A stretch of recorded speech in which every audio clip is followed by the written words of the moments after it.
किस तरह किया जाता है। अब उस एम्पिरिकल फार्मूले पे जाने से पहले हम देखते हैं ये determination of percentage of element, कि अगर हमें कोई भी फार्मूला दिया हुआ है किसी भी चीज़ का, उसमें डिफरेंट एलिमेंट है, अब एलिमेंट की परसेंटेज किस तरह फाइंड की जा सकती है। अब परसेंटेज फाइंड करने का तरीका होता है कि जो आपके पास जिस एलिमेंट का आप मास फाइंड करना चाहते हैं उसका आप मास लें, ठीक है। उसके बाद मास के बाद आपने उसका टोटल कंपाउंड का मास लेना, मल्टीप्लाई आपने कर देना 100।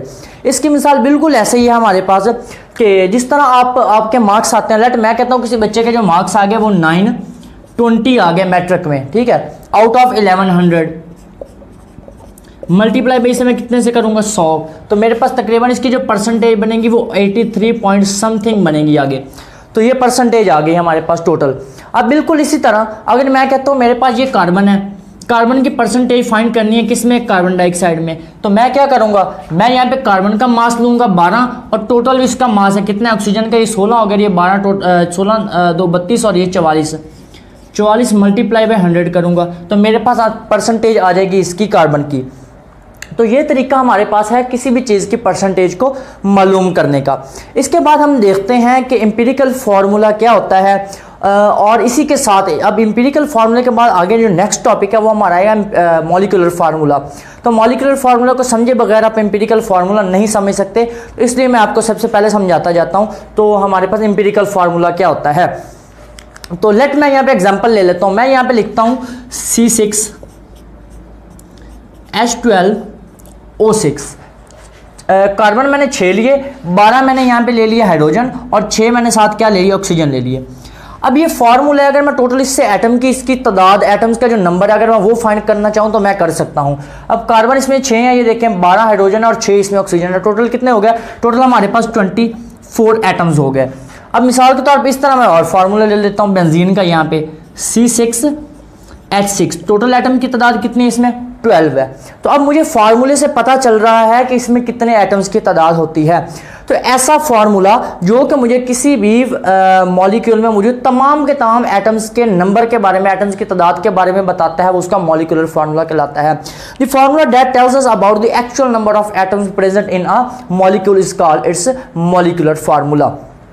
अब इसी फार्मूले को अगर मैं देखूं, ये मैंने देखा यहाँ पे, इस फार्मूले को अगर मैं सिंपल करना चाहूं तो क्या मैं इसे सिंपल कर सकता हूं? जी मैं इसे सिंपल कर सकता हूं। इसे सिंपल करते हैं, किस तरह इसे सिंपल किया जा सकता है, ये देखें, इस फार्मूले को मैंने डिवाइड कर दिया 6 के ऊपर, तो मेरे पास जो आंसर आता है 6 पे हम बाद में करते हैं, पहले हम 2 पे कर लेते हैं। ये 2 2 एंड 2, ये 2 3 2 6 एंड 2 3। तो इसका जो फार्मूला बना वो बना कार्बन 3 हाइड्रोजन 6 और साथ जो हमारे पास ऑक्सीजन है, तो ऑक्सीजन के भी हमारे पास यहाँ पे 3 हो गए। क्या इसको मैं फर्दर सिंपल कर सकता हूँ? जी इसे फर्दर सिंपल किया जा सकता है। मैंने इसे अब कार्बन इसे 3 पे डिवाइड कर दिया, तो ये 1 2 एंड 1, ये कार्बन, ये हाइड्रोजन 2 एंड ऑक्सीजन, फिर अगेन हमारे पास 1 आ गया। तो अब इस फार्मूले को हम फर्दर सिंपल नहीं कर सकते, इस फार्मूले को हम सिंपल नहीं कर सकते, मतलब ये सिंपलेस्ट फार्मूला है, सादा तरीन फार्मूला है। तो वो फार्मूला जो कि हमें जो सादा तरीन होता है और डिफरेंट एटम्स के दरमियान एटॉमिक रेशो हमें बताता है। रेशो कैसे बता रहा है, हमें पता चल रहा है कार्बन 1 है तो इसकी 1 डालो, ये हाइड्रोजन 2 है तो 2 इसकी जगह डालो, ये भी हमारे पास 1:2:1 इसका ये रेशो है, होल नंबर रेशो। अच्छा ये होल नंबर रेशो है, ये 1 कंप्लीट है, ये 2 कंप्लीट है, ये 1 है। ऐसा नहीं है कि ये 1 है, ये 1.33 है या फिर ये 1.24 है, ये मुकम्मल, ये भी 1 है, ये भी 1 है, ये भी 1 है, होल नंबर है। ये होल नंबर आप समझते हैं, 1 2 3 4 5 आपके पास होते हैं। अगर कोई नंबर फ्रैक्शन में होता है या उर्दू में आप कह लें इशारिये में होता है तो वो हमारे पास होल नंबर नहीं होता, उसको होल नंबर में कन्वर्ट कर लिया जाता है। तो अब यहाँ तक आपको उम्मीद है समझ आ गई होगी। अब मैंने बताया कि मॉलिक्यूलर फार्मूला क्या होता है, ऐसा फार्मूला जो हमें किसी मॉलिक्यूल में मौजूद एटम्स के असल तादाद के बारे में बता रहा है, वो मॉलिक्यूलर फार्मूला होता है। अगर मॉलिक्यूलर फार्मूले को सादा तरीन शक्ल में तब्दील कर लिया जाए, इफ़ वी कन्वर्ट या और if we change the molecular formula into simplest form, then it is called simplest formula. और इसका दूसरा नाम जो हमारे पास होता है वो एम्पिरिकल फार्मूला होता है। फॉर एग्जाम्पल मैंने यहाँ पे ग्लूकोज का फार्मूला लिखा है, इसी तरह हमने वहाँ पे बेंजीन की मिसाल ली थी, उसका फार्मूला मैंने बताया था C6H6 था। अगर इसको 6 के ऊपर डिवाइड कर लो तो ये 6 के साथ ये देखें जी ये CH आ गया। इसको आप यहाँ पे फर्दर जो है छोटा नहीं कर सकते, CH, इसकी रेशो क्या बनी 1:1।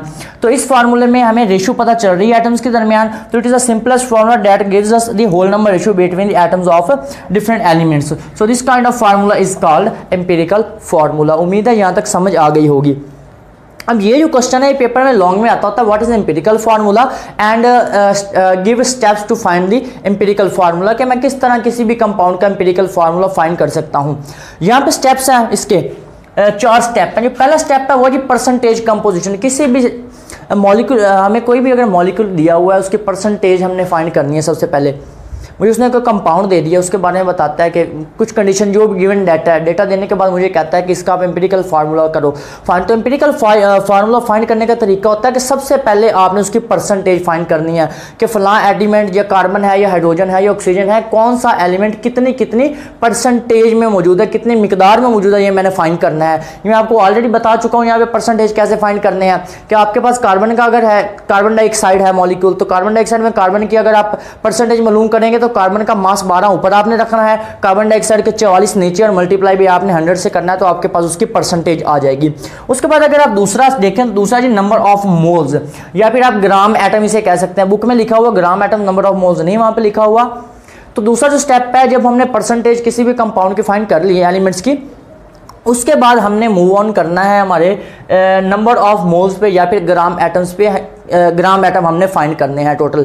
तो ग्राम एटम हम फाइंड किस तरह करते हैं, आपके पास जो परसेंटेज उन्होंने दी हुई है, परसेंटेज के ऊपर अपने हर एलिमेंट का मास जो है वो आपने डिवाइड कर देना और आपके पास आंसर आ जाएगा। ये मैंने यहाँ पे एग्जांपल नंबर 3 उठाई है एस्कॉर्बिक एसिड की। वहाँ पे डाटा दिया हुआ है, डाटा में वो परसेंटेज हमें दे देते हैं। वो परसेंटेज कहता है कोई भी आपके पास कंपाउंड है उसमें कार्बन की जो परसेंटेज है वो 40.92 है, उसके बाद हाइड्रोजन की 4.58 है और ऑक्सीजन की 54.5 है। ठीक है, तो अब ये यहाँ पे आप देख सकते हैं उसने ऑलरेडी हमें परसेंटेज यहाँ पे कैलकुलेट करके दी है। अगर हमें परसेंटेज कैलकुलेट करके ना देते तो हम पहले परसेंटेज फाइंड करते, बाद में हम उसके मतलब नंबर ऑफ मोल्स या ग्राम एटम फाइंड करते हैं। यहाँ पे परसेंटेज उसने ऑलरेडी हमें फाइंड करके दी हुई है, तो हमने क्या करना है कि ये परसेंटेज इसकी उठा के एक साइड पे की। अब ये देखिए कार्बन का मास मुझे पता है 12 होता है एटॉमिक मास उसका, तो अब इसका 40.92 उसने परसेंटेज दी हुई है, उस पर आप 12 को आप डिवाइड करें तो आपके पास आंसर आ जाता है। इस तरह 4.58 पे आपने 1.008 जो हाइड्रोजन का मास है उसको आपने डिवाइड किया, और इस तरह आपके पास 54.5 ऑक्सीजन की परसेंटेज दी हुई है, तो इस पे आपने डिवाइड कर दिया 16 को, तो आपके पास आंसर आ गया। पहला आंसर है वो 3.41 आया, जो दूसरा आपके पास है वो 4.54 और थर्ड वन जो है 3.406 आया। यहाँ तक हमने पहले अपने दो जो है स्टेप्स वो फाइंड कर लिए। पहला हमने परसेंटेज ऑलरेडी दी हुई है, दूसरा हमने ग्राम एटम या नंबर ऑफ मोल्स फाइंड करने थे, हमने वो भी फाइंड कर लिए। अब जो तीसरा स्टेप दिया हुआ है वो है जी atomic ratio of the elements. मैंने आपको बताया था फार्मूला जो होता है एटॉमिक रेशियो के बारे में बताता है ये एम्पिरिकल फार्मूला हमें। तो थर्ड स्टेप में हमने उसकी एटॉमिक रेशियो फाइंड करनी है। अच्छा, एटॉमिक रेशियो कैसे फाइंड करते हैं, अब आपने जब परसेंटेज में उसके टोटल हर एलिमेंट का मास डिवाइड किया तो आपके पास जो भी आंसर आए उसमें जो सबसे छोटा जो आंसर होगा उसी को आपने हर रकम के ऊपर या हर नंबर के ऊपर, हर डिजिट के ऊपर आपने डिवाइड कर देना है। 3.41, 4.54 एंड 3.406 इसके ऊपर आपने डिवाइड कर दिया। 3.406 को आपने डिवाइड किया, 3.406 को इस पर भी डिवाइड किया, 3.406 को इस पर भी डिवाइड किया और 3.406 को इसके भी ऊपर आपने डिवाइड कर दिया। जब आप इसको मतलब कैलकुलेट करते हैं तो इसका आंसर 1 आया, इसको आप करेंगे तो 1.33 आया, और इसको अगर आप करते हैं तो इसका आंसर भी आपके पास ऑलमोस्ट 1 के बराबर आता है। तो ये आपके पास रेशियो आ गई एटम्स के दरमियान। बट नाउ अब जो चौथा स्टेप है वो है जी हमारे पास multiplying with a suitable digit या फिर सूटेबल नंबर। सर हमने 3 जो हमारे पास टोटल इसके मेन स्टेप्स हैं वो हमने देख लिए। होता कुछ इस तरह से है कि अगर जो किसी भी कंपाउंड का फार्मूला है, मोस्ट ऑफ द कंपाउंड जो है उनका एम्पिरिकल फार्मूला 3 स्टेप्स के बाद हमारे पास आ जाता है, हमें उसका आंसर मिल जाता है। लेकिन अगर हमें हासिल उसका आंसर नहीं होता, अगर उसमें अब ये दरमियान वाला अगर आप नंबर देखें तो 1.33 है, it is not a whole number, this is a fraction number. ये इशारिये में है, ये होल नंबर नहीं है। तो मैंने आपको बताया कि हमने इसको सूटेबल नंबर के साथ मल्टीप्लाई करना है, we will multiply it with a suitable number. तो ये 1 है, 1.33 और आगे फिर हमारे पास 1 है। अगर मैं इसे 2 के साथ मल्टीप्लाई करता हूँ तो मेरे पास जो आंसर आएगा इसका तो 2 आ गया, इसका आएगा 2.66 और इसका भी आगे क्या आ गया 2 आ गया। अगर इसमें टोटल को 2 से मल्टीप्लाई करता हूँ, लेकिन अभी भी ये क्या है हमारे पास होल नंबर पूरा नहीं है, ये भी अभी भी फ्रैक्शन में है। तो मैं क्या करूंगा फिर इस 2 को 2 से मल्टीप्लाई करने के बजाय 3 से करूंगा, तो इसका आंसर भी 3 आ गया, इसका जो आंसर आ गया वो भी 3 आया और ये दरमियान वाला आ गया 3.99, जो कि इसे अगर आप अप्रोक्सीमेटली इसे आप राउंड ऑफ करते हैं तो ये आपके पास 3 आ गया, ये 4 आ गया और ये आपके पास 3 आ गया।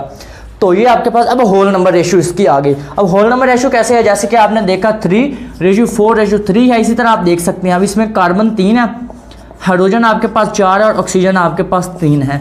तो ये एस्कॉर्बिक एसिड का एम्पिरिकल फार्मूला हो गया। तो उम्मीद है यहाँ तक आपको इंतहाई अच्छी तरह से समझ आ गई होगी। मैंने आपको मॉलिक्यूलर फार्मूला इस टॉपिक में हमारा बिल्कुल नहीं था, लेकिन क्योंकि एम्पिरिकल मॉलिक्यूलर फार्मूले को समझे बगैर एम्पिरिकल फार्मूले को नहीं समझा जा सकता, इसलिए मैंने आपको वो भी समझा दिया है। उसके बाद मैंने आपको इसके चारों के चारों स्टेप्स के बारे में बताया और मैंने एग्जाम्पल को साथ सिर्फ इसलिए